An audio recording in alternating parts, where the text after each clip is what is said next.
नम्रता वागळे. संध्याकाळचे 5 वाजलेले आहेत. वेळ आहे चर्चेचा धुरळा उडवायची आणि आजचा विषय चर्चेचा हा साहजिकच दिल्लीत घडलेल्या मोठ्या घडामोडींविषयी आहे. घडामोड जरी दिल्लीत घडली असली तरी महाराष्ट्रासाठी खूपच महत्त्वाची आहे. महाराष्ट्रातल्या राजकीय क्षेत्राचं आज लक्ष जिकडे खिळलं होतं ते होतं दिल्लीकडे. कारण सर्वोच्च न्यायालयामध्ये आज शिवसेना पक्ष आणि चिन्ह कुणाचं यावर आणि शिवसेनेच्या एकनाथ शिंदेंचं 16 आमदारांची अपात्रतेविषयीच्या याचिकांवर सुनावणी होती. त्यात पहिली पक्ष आणि चिन्हाची याचिका 3 आठवड्यांपर्यंत पुढे ढकललेली आहे. पण आमदार अपात्रतेचा विषय सर्वोच्च न्यायालयानं त्यावरती कडक भूमिका घेतली. 11 मे रोजी सर्वोच्च न्यायालयाने निकाल दिल्यानंतरही विधानसभेचे अध्यक्ष राहुल नार्वेकर यांनी फक्त नोटिसा बजावल्या, पुढील कारवाई केलेली नाही असं निरीक्षण न्यायालयाने नोंदवलंय. विधानसभा अध्यक्षांना सर्वोच्च न्यायालयाच्या आदेशाचं पालन करावं लागेलच असं सरन्यायाधीश चंद्रचूड यांनी स्पष्ट केलेलं आहे. त्यामुळे आता पुढील एका आठवड्यात विधानसभा अध्यक्ष राहुल नार्वेकरांना आमदार अपात्रतेवर कारवाई सुरू करावी लागेल. आज एकंदर न्यायालयात जे काही घडलं त्याचा आढावा घेत आमदार अपात्रता प्रकरणातली अध्यक्षांची भूमिका वादाच्या भोवऱ्यात काय सापडली आहे आणि या सगळ्यावर आपल्याला चर्चा करायची आणि आठवड्याभरानंतर नेमकं काय घडेल याचाही वेध घ्यायचा आहे. तर हाच आहे आपला आजचा चर्चेचा विषय.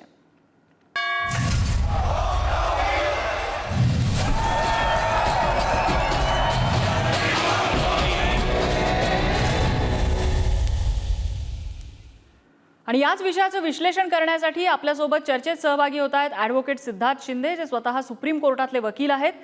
ज्येष्ठ कायदेतज्ञ उज्ज्वल निकम अगदी थोड्याच वेळात या चर्चेत सहभागी होतील. आणि माझा सहकारी प्रसन्न जोशी सुद्धा दिल्लीमध्ये फील्डवरून या सगळ्या घडामोडींवरती नजर ठेवून होता.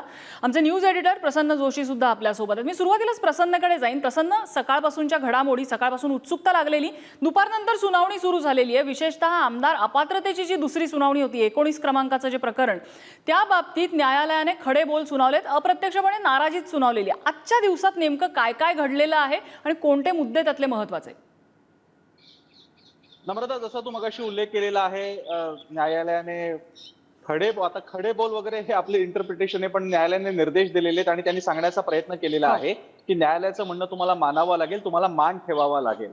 आता या इकडे नम्रता, आपण आधीचं जे जजमेंट आलं होतं त्याच्यामध्ये जे टिप्पण्या होत्या त्याच्यामध्ये सुद्धा न्यायालयाने निवडणूक आयोगाच्या सुद्धा अगदी निकालावरती भाष्य केलं होतं की तुम्ही चुकीचा निर्णय दिला होता.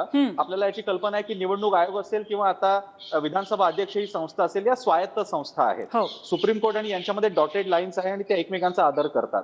आता नम्रता, ज्या प्रकारे यांनी हे अशी कमेंट केलेली आहे सुप्रीम कोर्टानं, मुख्य मुद्दा आता ठरणार आहे आणि मला सुद्धा अपेक्षा असेल की आपले जे मान्यवर विधिज्ञ याच्यात सहभागी होतील ते सांगतील की हे मुळात बंधनकारक आहे का अध्यक्षांवरती, विधानसभा अध्यक्षांवरती बंधनकारक आहे का. आता याच्यातला मुद्दा असा आहे, जी काही माहिती मला मिळाली आणि माझं इंटरप्रिटेशन आहे, अर्थातच आपले विधिज्ञ आपल्याला जास्त चांगली माहिती देतील, की हे एका अर्थानं बंधनकारक आहे. कारण शेवटी कायद्याची सर्वोच्च काय रक्षक हे सुप्रीम कोर्ट आहे. त्यामुळे सुप्रीम कोर्टाच्या म्हणण्याला विधानसभा अध्यक्षांना मान द्यावाच लागेल. पण नम्रता, याच्यामध्ये पुढची गंमत अशी आहे की समजा तसं जर का असेल तर आताचे विद्यमान विधानसभा अध्यक्ष नार्वेकर म्हणू शकतात की दुसरी जी एक आणखी घटनात्मक आणि स्वायत्त संस्था आहे जी की निवडणूक आयोग, त्या निवडणूक आयोगाने एकनाथ शिंदे यांना पक्ष चिन्ह आणि नाव दिलेलं आहे, त्यामुळे त्याची स्वायत्तता मी मान्य करतो आणि सबब मी त्या घटनात्मक केंद्रानं दिलेला जो निर्णय आहे, जो की ही शिवसेना अस्सल आहे, मूळची आहे, ज्यांच्याकडे धनुष्यबाण आणि नाव आहे, त्याचेच हे 16 आमदार आहेत. त्यामुळे नम्रता, मला सरळ सरळ वाटतं की हे डिस्क्वालिफिकेशन होणार नाही अशी सध्या तरी चिन्ह दिसतात. नम्रता, बरं, आपल्यासोबत ॲडव्होकेट सिद्धार्थ शिंदे सुद्धा सहभागी झालेले आहेत त्या चर्चेमध्ये. ॲडव्होकेट शिंदे, जसा प्रसन्नाने आता प्रश्न उपस्थित केला की दोन ह्या संवैधानिक संस्थांना आपण म्हणूया, सुप्रीम कोर्ट आणि एक बाजूला अध्यक्ष, तर या दोघांमध्ये म्हणजे सुप्रीम कोर्टाने अध्यक्षांना आदेश जर समजा दिला तर तो लागू होऊ शकतो का? तिथे काय युक्तिवाद होऊ शकतो? आणि अपात्रते संदर्भात अजूनही जी टांगती तलवार आहे, पुढे काय घडू शकतं त्यामध्ये? आता हे बघा, 10वी अनुसूची ही चॅलेंज केली गेली होती सुप्रीम कोर्टात घटनापीठासंबंधी, घटनापीठामध्ये. आणि किहोटो होलोहान जी जजमेंट 92ची, आपण बऱ्याच वेळेस महाराष्ट्राच्या सुनावणीच्या वेळेस या जजमेंटचं नाव ऐकलं, किहोटो होलोहान. त्याच्यात किहोटो होलोहाननी सांगितलं की 10वी अनुसूची त्यांनी अपहोल्ड केली, वैध ठरवली. पण त्याच्यात असंही त्यांनी केलं, तोपर्यंत काय होतं की स्पीकरच्या निर्णयाविरुद्ध कोणीच हस्तक्षेप करू शकत नाही. किहोटो होलोहान कॉन्स्टिट्यूशन बेंचनी सांगितलं की स्पीकरचा जो काही निर्णय असेल त्याचा अपील तुम्ही हायकोर्टात किंवा सुप्रीम कोर्टात होऊ शकतो, म्हणजे ज्युडिशियल रिव्ह्यू होऊ शकतो. आता जसं आपण ऐकलं, प्रसन्नजी मला वाटतं म्हणले की राहुल नार्वेकर आता काय करतील. आता एक हाच पण बघा, सुप्रीम कोर्टाने राहुल नार्वेकरांना अध्यक्षांना सांगितलेलं नाहीये की एवढ्या दिवसात तुम्ही निर्णय घ्या. सुप्रीम कोर्टाने फक्त एक ओरली ऑब्झर्वेशन केलं. ओरली त्यांनी सांगितलं मग आता 4.5 महिने झाले, डिस्क्वालिफिकेशन पिटिशन 2.25 वर्षापासून पेंडिंग आहे. 4.5 महिने आमच्या निकालानंतर झाले, तर अध्यक्ष आता नोव्हेंबर, डिसेंबर, एप्रिल काही करू शकतील. तर त्यांनी एक अध्यक्षांना निर्देश, म्हणजे हा थोडक्यात हस्तक्षेप म्हणता येईल. 14 तारखेला अध्यक्षांनी पुढची तारीख दिली नव्हती सुनावणीसाठी. आता सुप्रीम कोर्टाने सांगितलंय की 1 आठवड्याच्या आत अध्यक्षांनी पुढची सुनावणी घ्यावी. सगळ्या डॉक्युमेंट्सचं आदान प्रदान दोन्ही बाजूच्या वकिलांनी आमदारांमध्ये व्हावं आणि त्याच्यानंतर 2 आठवड्यांनी तुषार मेहतांच्या मार्फत, राहुल नार्वेकरांचे जे वकील आहेत सॉलिसिटर जनरल, तुम्ही आम्हाला कळवा की तुम्ही ही रूपरेषा ह्याची कशी असेल. तर प्रसन्नजी एका ह्यानी बरोबर आहेत. राहुल नार्वेकर काय उत्तर देतात ते आपल्याला माहित नाही. ह्याच्यात सुप्रीम कोर्टाने पण आता हस्तक्षेप करण्याचं टाळलंय. हस्तक्षेप थोडाफार केलाय पण सांगितलं नाहीये की एवढ्या दिवसात निर्णय द्या. राहुल नार्वेकर काहीतरी रिप्लाय देऊ शकतील, मग हे मॅटर लिस्ट होणार. त्यामुळे कमीत कमी ह्या डिस्क्वालिफिकेशनला कमीत कमी 2 ते 3 महिने तसेही जाणार आहेतच. आता फक्त 2 आठवड्यानंतर जेव्हा सुप्रीम कोर्टाला राहुल नार्वेकर सांगतील एक्झॅक्ट रूपरेषा काय आहे, त्यावेळेस जर सुप्रीम कोर्टाने काय रिमार्क दिला किंवा काय ऑर्डर पास केली की तुम्ही आता हे 3 महिन्यात आटपा, तर मग काय होईल. आता त्याच्यात मग दोन्ही कॉन्स्टिट्युशनल पोस्ट आहे, पण शेवटी 10th शेड्यूलचा ज्युडिशियल रिव्ह्यू आहेच. त्यामुळे सुप्रीम कोर्टच त्याच्यात हवी राहील. त्यावेळेस सुप्रीम कोर्ट राहुल नार्वेकरांना काय सांगेल आपल्याला त्यावेळेस समजेलच. मी प्रसन्नकडे नंतर येते. पुन्हा एकदा मी शिंदे सर तुमच्याकडेच येते. याच्यामध्ये 2 गोष्टी आहेत. एक म्हणजे राहुल नार्वेकर यांच्याकडे ज्या पेंडिंग असलेल्या 3 याचिका आहेत त्या तिन्हींची एकत्रित सुनावणी घेण्याचा ठाकरे गटाचा आग्रह आहे आणि राहुल नार्वेकर त्याला काही फारसे फॉर दिसत नाहीयेत. नंबर 1. नंबर 2, तुम्ही जसं म्हणालात की सुप्रीम कोर्ट हावी ठरू शकतं, शक्यता किती आहे की सुप्रीम कोर्ट हे संपूर्ण प्रकरणच आपल्या पर्व्ह्यूमध्ये घेईल? शिंदे सर. बघा राहुल नार्वेकरांची त्यांनी मीडियाला पण बऱ्याच वेळेस सांगितलंय, मी ऐकलंय की त्यांना इंडिव्हिज्युअल पिटिशन ऐकायचंय. कारण त्यांच्या मते त्यांना पूर्ण न्याय द्यायचा आहे या प्रकरणाला. उद्धव ठाकरे गटाचं असं म्हणणं आहे की तुम्ही सगळं क्लब करा. आता फक्त 16च नाहीये, 54 आहेत प्लस 3 अपक्ष एकामेकाविरुद्ध क्रॉस पिटिशन्स आहेत.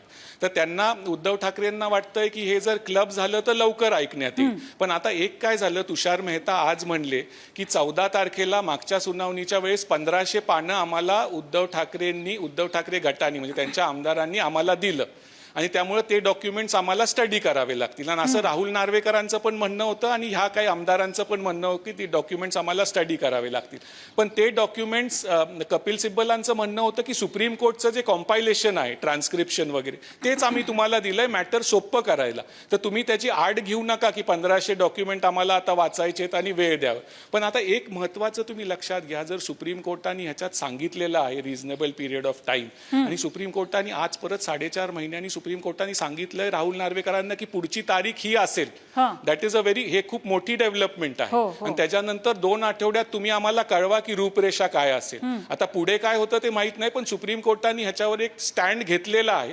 पुढे काय होतं आणि शेवटी कसं होईल नम्रताजी, शेवटी हावी हे सुप्रीम कोर्टच राहणार. आता शेवटी तुम्ही बघितलं इलेक्शन कमिशन जे पक्ष आणि चिन्हाचं मॅटर होतं, सुप्रीम कोर्टामध्ये अपील झाला, नोटीस इश्यू झाली, आता ते फायनल हिअरिंगसाठी 3 आठवड्यांनी ठेवलंय. त्यामुळे सुप्रीम कोर्टचा डिसिजन विल बी फायनल. जरी इलेक्शन कमिशननी काही निर्णय घेऊ पक्षासंबंधी, डिस्क्वालिफिकेशन संबंधी, supreme court is the final arbiter and appellate court in India and its decision is final. Okay.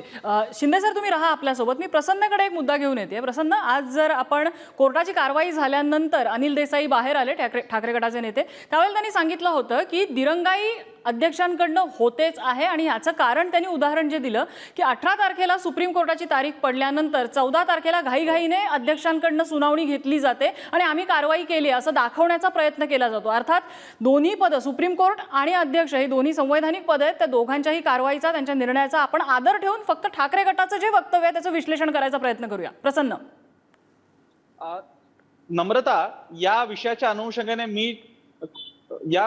अनुषंगाने जेव्हा मी काही माहिती घेण्याचा प्रयत्न केला त्यावेळी संविधानाचा अभ्यास असणाऱ्या काही जणांनी असं एक अतिशय उत्तम एक मांडणी केली. एक असतं कॉन्स्टिट्यूशन आणि एक असतं कॉन्स्टिट्युशनलिझम, एक असतं संविधान आणि एक संविधानात्मकता असते. संविधान हे लिहिलेलं असतं, पण त्याच्या पलीकडे संविधानात्मकता आपल्याला शिकून घ्यावी लागते, ती इंटरप्रिट करावी लागते. हो. आता ती इंटरप्रिट नाहीच करायची म्हटली म्हणजे नम्रता असं आहे की मुळामध्ये इतका वेळ लागायची, सुप्रीम कोर्टात जायची सुद्धा गरज नाही. स्वतः विधानसभा अध्यक्षपद हे एक घटनात्मक पद आहे. हो. त्यामुळे काय बरं नुसतं तेवढंच नाही, आपले विधानसभा अध्यक्ष तर स्वतः वकील सुद्धा आहेत, त्यामुळे हे सगळे नियम आणि त्याच्यामध्ये खाचाखुचा काय आहेत आणि इंटरप्रिट कसं होतंय त्यांना माहिती आहे. तरी सुद्धा ते होत नाहीये, याचा उघड अर्थ काय आहे तो सगळ्यांना वेगळा सांगायची काही गरज नाहीये. आता मुद्दा असा आहे की देसाई सध्या आक्षेप व्यक्त करतायत, चीड व्यक्त करतायत, ती स्वाभाविक आहे, ते त्यांच्या पक्षाचं हित बघतायत. मुद्दा असा आहे की कायदेशीर दृष्ट्या काय होणार. आता जे मान्यवर वकील महोदय सांगत होते की सुप्रीम कोर्ट अगदी अंतिम ऑथॉरिटी आहे, हे जरी खरं असलं तरी मला सुद्धा त्यांना विचारायला आवडेल, उद्या विधानसभा अध्यक्षांनी मगाशी जो एक मुद्दा आपण मांडला की या निवडणूक आयोगानं जरी त्याच्या निर्णयाला प्रतिदावा केला असला तरी सुद्धा निवडणूक आयोग नावाच्या कॉन्स्टिट्युशनल एजन्सीने एकनाथ शिंदे यांचीच शिवसेना अस्सल आहे, त्यांच्याकडेच मूळ पक्षचिन्ह आणि पक्षाचं नाव दिलं असेल आणि म्हणून मी या 16 आमदारांच्या अपात्रतेचा निर्णय हा अमान्य करून मी त्याच शिवसेनेचा निर्णय देतो, असा निर्णय दिला तर शेवटी शिवसेनेकडे काय उपाय आहे. पुन्हा एकदा काहीतरी कोर्ट केस करणं किंवा त्याला चॅलेंज करणं आणि वेळ मारून देणं. आणि नम्रता सगळा खेळ हा पुढच्या 6-7 महिन्याचा आहे नम्रता. त्याच्यामध्ये पिटिशन, इंडिव्हिज्युअल पिटिशन प्लिया ऐकण्याचा जो काही मुद्दा मांडलेला आहे तो इतका महत्वाचा आहे, त्याच्यामध्येच वेळ जाईल. म्हणजे मी सांगतो ते तर सोडूनच आहे, प्रत्येक आमदाराचं म्हणणं ऐकत बसलं तरी वेळ जाणार आहे. त्यामुळे एकदा का 7-8 महिने गेले, मे महिन्याची लोकसभा निघून गेली आणि समजा विधानसभा प्रिपोन केली तर या सगळ्या आपल्या चर्चेला काही अर्थच राहणार नाही, कारण निवडणुकाच तोंडावर येतील. बरं प्रसन्न, तू सोबत राहा. आपल्यासोबत शिंदे सर पण आहेत आणि आत्ताच ऍडव्होकेट उज्ज्वल निकम आपल्यासोबत चर्चेत सहभागी झालेत. निकम सर, स्वागत आहे आपलं. आज कोर्टातल्या सगळ्या घडामोडी आणि त्याचं इंटरप्रिटेशन आपण करायचा प्रयत्न करतोय. एक असा आर्ग्युमेंट होत होता की सुप्रीम कोर्टच हावी ठरणार आहे या ठिकाणी आणि गरज पडली तर त्या अध्यक्षांना कसे आदेश देऊ शकतात हे आजच्या सुनावणीनंतर स्पष्ट झालेलं आहे. पुढच्या काळात काय घडू शकतं, तुमचा अंदाज काय? आज सर्वोच्च न्यायालयाने 2 गोष्टीबद्दल मत प्रदर्शन केलं. पहिली, सर्वोच्च न्यायालयाने हे सांगितलं की आम्ही तुमचा आदर ठेवतो आहे, विधिमंडळाचा आदर ठेवतोय, स्पीकरचा आदर ठेवतो आहे, तुम्ही आमचा आदर ठेवला पाहिजे. दुसरी महत्वाची बाब म्हणजे नम्रता की यापूर्वी सत्ता संघर्षामध्ये सर्वोच्च न्यायालयाने जो आदेश दिला आहे त्या आदेशानुसार काही मुद्द्यांचं त्यांनी अप्रत्यक्षपणे निर्णय दिलेला आहे हो. तरी काही चुकीचं ठरणार नाही. परंतु असं करत असताना, कारण घटनेच्या 10व्या परिशिष्टानुसार आमदारांची अपात्रता किंवा व्हीपची नियुक्ती हा विषय पूर्णतः स्पीकरच्या अखत्यारीत येत असतो आणि म्हणून त्यांनी तो चेंडू स्पीकरच्या कोर्टात सरकवला. परंतु हा चेंडू सरकवत असताना जी काही निरीक्षणं नोंदवली आहे ती निरीक्षणं फार सेल्फ स्पीकिंग आहेत, स्पष्ट बोलणारी आहेत. त्याच्यामुळे सामान्य माणसाला वाटलं की निकाल तर झाला, निकाल एका बाजूने दिला, पुन्हा स्पीकरकडे का सोपवला. याला कारण असं आहे, लोकशाहीमध्ये जे 4 स्तंभ आहेत त्यांची एकमेकावरती अधिकार क्षेत्रात अतिक्रमण करू नये म्हणून सर्वोच्च न्यायालयाने ही खबरदारी घेतली होती की 10व्या परिशिष्टानुसार स्पीकरला अधिकार आहे म्हणून हा स्पीकरकडे चेंडू सरकवला. आता प्रश्न येतो रिझनेबल टाइम. अनेक जण म्हणतात रिझनेबल टाइम म्हणजे 3 महिने, 4 महिने, 6 महिने याच्यावरती ठरवला जात नाही. रिझनेबल टाइम याचा अर्थ असा की ज्या ऑब्जेक्ट करता हे सगळं प्रकरण आहे त्या ऑब्जेक्टची मुदत कुठपर्यंत आहे. म्हणजे ही आमदारांची समजा अपात्रताही ठरली तरी ही फक्त ही सध्या जी निवडणूक झालेली आहे त्यापुरता अपात्रता होते, पुढच्या काळाकरता होत नाही. असं जर असेल तर 1-1.25 वर्ष जर मुदत असेल तर 1-1.25 वर्षाच्या दृष्टिकोनातून हा रिझनेबल टाइम काय असावा हे काउंट केला जातो. आणि म्हणून रिझनेबल टाइमची व्याख्या करताना, लावताना, अर्थ स्पष्ट करताना आपल्याला ज्या ऑब्जेक्ट करता आहे त्या ऑब्जेक्टचा विचार करावा लागतो.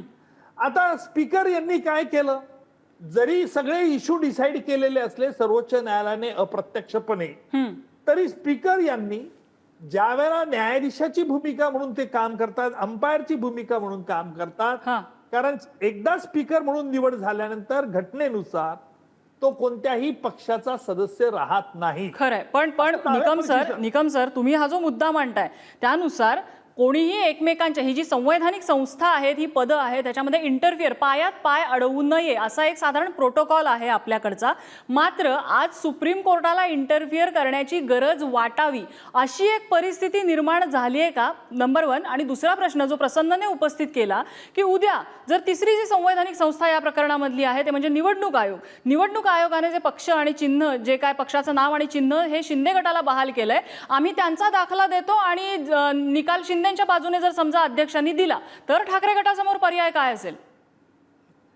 बघा, तुम्ही हे दोन्ही प्रश्न तुमचे mix question of law and facts आहे.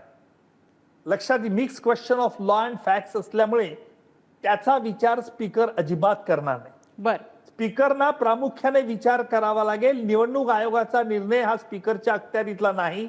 निवडणूक आयोगाचा निर्णय हा फक्त एका प्रश्नाभोवती फिरणारा आहे, तो म्हणजे निवडणूक चिन्ह आणि त्या पक्षाची मान्यता, ज्याच्या खाली symbol preservation and allotment order 1969 specific आहे, रूल 15.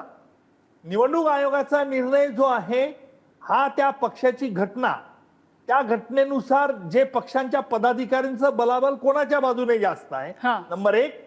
नंबर 2, त्या पक्षाच्या चिन्हावर निवडून आलेले प्रतिनिधी कोणाच्या बाजूने, यावरती आधारित. आपण तो प्रश्न बाजूला ठेवूया.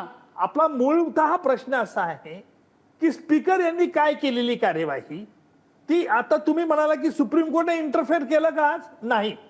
सुप्रीम कोर्टाने आज माफक अपेक्षा व्यक्त केल्या आहेत. सुप्रीम कोर्टाने आजपर्यंत, आज या मितीस काही तोंडी मतं जी नोंदवली आहे त्या पलीकडे स्पीकर यांच्या कार्यपद्धतीसाठी स्पीकर यांनी काय केलं पाहिजे या संदर्भात कुठेही हस्तक्षेप केला नाही. म्हणजेच काय की सर्वोच्च न्यायालयाने स्पीकर यांचं घटनेखालचं जे पावित्र्य आहे हे राखण्याचा प्रयत्न केलेला आहे.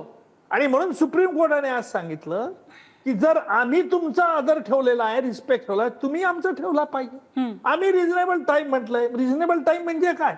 1.5 वर्ष 1 वर्ष मुदत संपल्यानंतर प्रसन्न म्हणतो तसं नाही होत.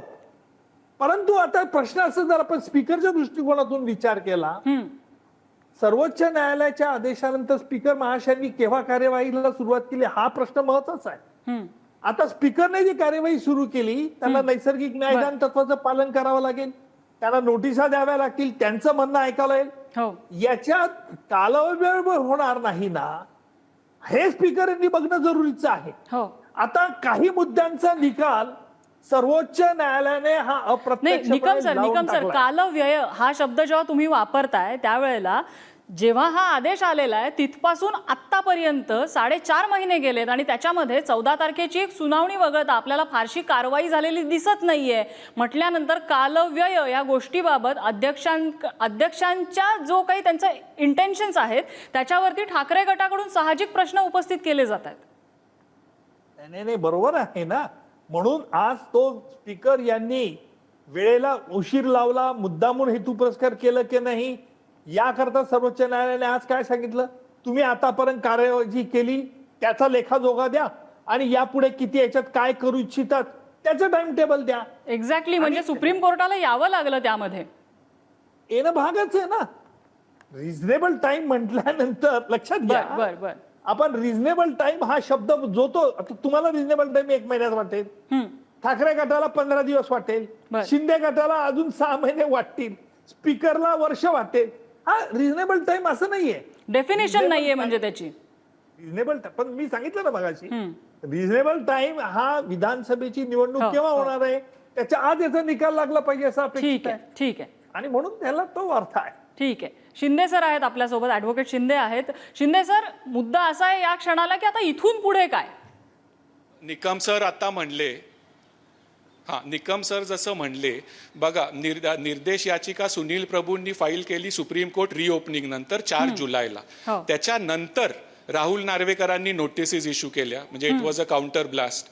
आता जेव्हा सुप्रीम कोर्टाची तारीख 18 सप्टेंबर पडली त्याच्या आधी 4 दिवस तुम्ही हिअरिंग सुरू केलं आणि त्या हिअरिंग सुरू केलं आणि त्याची पुढची तारीख पण तुम्ही दिलेली नाहीये. थोडक्यात आज सुप्रीम कोर्टाने तुम्हाला सांगितलंय की 1 आठवड्याच्या आत पुढची तारीख घ्या आणि 2 आठवड्याच्या आत आम्हाला रूपरेषा कळवा.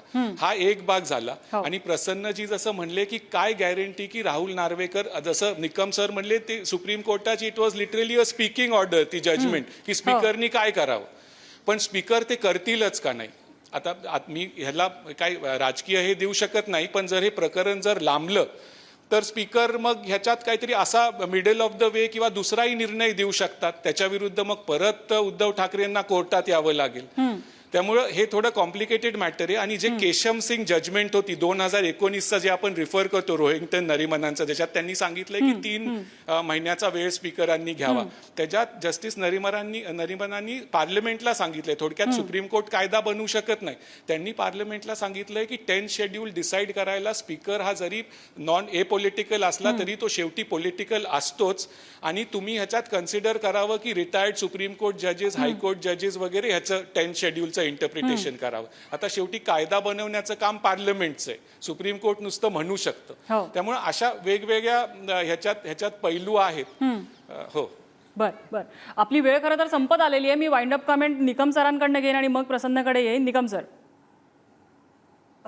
माझ्या मते एकच मी सांगू इच्छितो की कुठेही कॉन्स्टिट्यूशनल डेडलॉक निर्माण होणार नाही, जेणेकरून यापूर्वीच्या काळामध्ये काही राज्यांमध्ये असं घडलं आहे.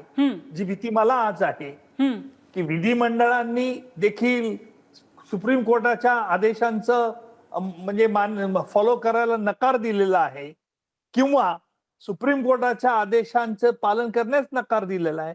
असं ह्या राज्यात घडणार नाही. स्पीकर देखील एक कायदे नामांकित वकील होते आणि मला वाटतं की याच्यातून देखील या आजच्या तोंडी जे ऑब्झर्वेशन निरीक्षण नोंदवली आहेत त्याच्यातून काहीतरी बोध घेतला जाईल आणि या संदर्भाच्या कार्यवाहीचा वस्तुनिष्ठ अहवाल दिला जाईल. मी शेवटी प्रसन्नकडे येईन. प्रसन्न, जसं आपण बातमी पलीकडची बातमी शोधण्याचा प्रयत्न करत असतो, तसं कायदेशीर भाषांमध्ये ज्या वेळेला असे निकाल येतात किंवा काही निर्देश दिले जातात त्याच्यामध्ये अनेक लूपहोल शोधून सुद्धा काढले जाण्याची शक्यता असते. आणि विशेषतः ज्या वेळेला प्रकरण राजकीय असतं त्यावेळेला राजकीय कॅनव्हासवरती अशा लूपहोल्सचा मोठ्या प्रमाणात वापर केला जातो, एक संधी म्हणून त्याकडे पाहिलं जातं. या प्रकरणाचा जर विचार करायचा झाला तर तू जी शक्यता व्यक्त केलेली आहे तेच जरा जास्त चित्र गडद होईल आगामी काळामध्ये असं वाटतंय. प्रसन्न. नम्रता, मी इथे आपल्या नव्या महाराष्ट्र सदनाच्या शानदार वास्तूच्या आवारात आहे आणि माझ्या मागे छत्रपती शिवाजी महाराजांची प्रतिमा आहे. छत्रपती शिवाजी महाराज उत्तम न्याय प्रशासक होते. अनेक ठिकाणी त्यांचे निवाडे सुद्धा आपल्याला कल्पना आहे, त्यांनी कोणालाही आप्तसख्यांना सुद्धा सोडलं नाही. त्यामुळे पहिल्यांदा तर जसं निकम सर आणि शिंदे सर सांगत होते की पहिल्यांदा तर ही अपेक्षा आहे, कोर्टाची याची पण गरज नाहीये. विधानसभा अध्यक्ष तिथे कोणी असो, आता नार्वेकर आहेत, अन्य ठिकाणी कोणी असलं असतं तर ती मुळात तुमची जाणीव असावी लागते, ज्याचा मी मगाशी उल्लेख केला. कॉन्स्टिट्युशनलिझम, कॉन्स्टिट्यूशन सोडून द्या, त्याच्यामध्ये 10 नियम लिहिलेले आहेत. तुम्हाला त्यातून इंटरप्रिट करायचं असतं, जी मूल्य संविधानाने आपल्याला मांडायची प्रयत्न केलेला आहे त्या घटना निर्मिकांनी. आता याच्यातला पुढचा मुद्दा सांगतो, बाकीचं सगळं सोडून दे नम्रता. मुख्य मुद्दा असा आहे, आता अपेक्षा काय आहे, आमचे अध्यक्ष या 16 आमदारांच्या अपात्रतेबद्दल निर्णय काय घेतात. निर्णय शक्यतो 2च असू शकतात, एक तर ते डिस्क्वालिफाय होतील किंवा होणार नाही. आता हे गृहीत आहे आणि हे पत्रकार म्हणून विश्लेषण आहे की स्वाभाविकरित्या हे होण्याची शक्यता कमी आहे की ते डिस्क्वालिफाय होतील याची शक्यता कमी वाटते मला. आता हा हस्तक्षेप न करता मान राखत सुद्धा एक विश्लेषण करायचं म्हणलं तर कमी वाटते, ज्याचं एक कारण मी तुला निवडणूक आयोगाचं दिलं होतं. दुसरा मुद्दा असा आहे की समजा असं त्यांनी केलं की हे डिस्क्वालिफाय मला वाटत नाही, शेवटी त्यांना निर्णय द्यायचा आहे. एक कोर्टाच्या बाबतीत नम्रता असं म्हटलं जातं, निकम सर कदाचित मान्य करतील, की निर्णय दिला जातो, न्याय मिळतो असंच नाही. अनेक ठिकाणी अशा न्यायिक संस्था ह्या निर्णय देतात, तो न्याय आहे की नाही हे ज्याच्या त्याच्या इंटरप्रिटेशनवर आहे. उद्या जर का नार्वेकरांनी निर्णय दिला तर तो शिवसेनेसाठी अन्याय, म्हणजे उद्धव ठाकरेंसाठी अन्याय असू शकतो, शिंदेसाठी तो न्याय असू शकतो. शेवटी हे इंटरप्रिटेशन करत राहणे एवढंच आपल्यापाशी उरणार आहे नम्रता. शेवटी अगदी खरं आहे आणि याचं इंटरप्रिटेशनच आपण या क्षणाला करतो, कारण ज्या संस्था यामध्ये इन्व्हॉल्ड आहेत त्या सर्व संवैधानिक संस्था आहेत. अर्थात त्यांनी दिलेले निर्णय, त्यांनी दिलेले इन्स्ट्रक्शन्स, त्यांनी नोंदवलेली निरीक्षण या सगळ्याचा मान ठेवून आज आपण हे विश्लेषण केलं. आणि यामध्ये ज्येष्ठ कायदेतज्ञ ॲडव्होकेट उज्ज्वल निकम यांनी आपल्याला वेळ दिला, त्याचबरोबर सुप्रीम कोर्टाचे वकील ॲडव्होकेट सिद्धार्थ शिंदे यांनीही वेळ दिला आणि माझा सहकारी प्रसन्न या सगळ्या घडामोडींवर दिल्लीतून लक्ष ठेवून आहेच. या सगळ्यांचे आभार. आजचा चर्चेचा धुरळा इथेच शमलेला आहे. ताज्या बातम्यांचा ओघ पुढारी न्यूजवर सुरूच राहील.